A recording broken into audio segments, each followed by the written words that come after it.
এ যেন শরতের স্নিগ্ধ বাতাসে ভেসে যেতে চাইছে শিল্পী মন।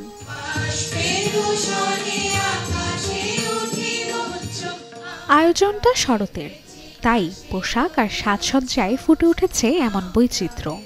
রাজধানীর বাংলা একাডেমিতে শরৎ নিয়ে বসে বেঁধেছি কাশের গুচ্ছ শিরোনামের ভিন্ন এক আয়োজন, যেখানে নাচ গান আবৃত্তিতে মুখর হয়ে ওঠে সকালটা। তো বিজি লাইফে আমার মনে হয় এখানে বাচ্চাদেরকে নিয়ে আসলে সেই সময় বাচ্চারা খুব এনজয় করে। আমি আমার ছেলেকে নিয়ে আসছি, সে সুরবিহারে প্রায় 6 বছর ধরে ক্লাস করছে অনিমাদির কাছে, তো বেশ ভালো। নজরুল, রবীন্দ্র, লালন হাসান, রাধারমন সব ধরনের গানই কিন্তু আছে। সব ধরনের গানের সঙ্গে নাচও আছে। শিশুরা বড়রা মুখরিত একটা পরিবেশের মধ্যে জীবনযাপন করে, তো খুব ভালো লাগে।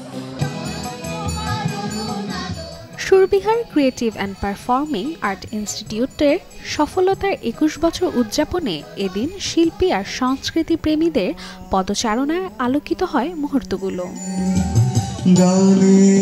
অনুষ্ঠানের প্রধান অতিথি ছিলেন নজরুল সঙ্গীতের বরেণ্য শিল্পী ফাতেমাতুজ জোহরা এবং গণমাধ্যম ব্যক্তিত্ব ও প্রকৃতিবিদ মুকিত মজুমদার বাবু। এরকম স্কুল থাকা দরকার কিছু, আমরা গানটা চর্চা করতে পারবো, বাচ্চারা শিখবে।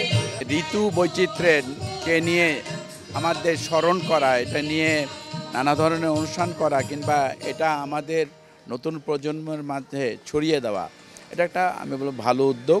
প্রকৃতিটাকে আমার বাচ্চাদের সাথে এই প্রজন্মের সাথে বেঁধে রাখার আয়োজনে মূলত এই প্রকৃতি উদযাপন অনুষ্ঠান। আর ছেলে মেয়েদের সাথে থাকতে পারার যে একটা আনন্দ, আর শরৎ ঋতুটা এত সুন্দর একটা ঋতু। প্রজন্ম থেকে প্রজন্মে ছড়িয়ে যাক সংস্কৃতির এই আলো, এটাই যেন প্রতিজ্ঞা এই আয়োজনের। রাশিকা হোসেন, চ্যানেল 24, ঢাকা।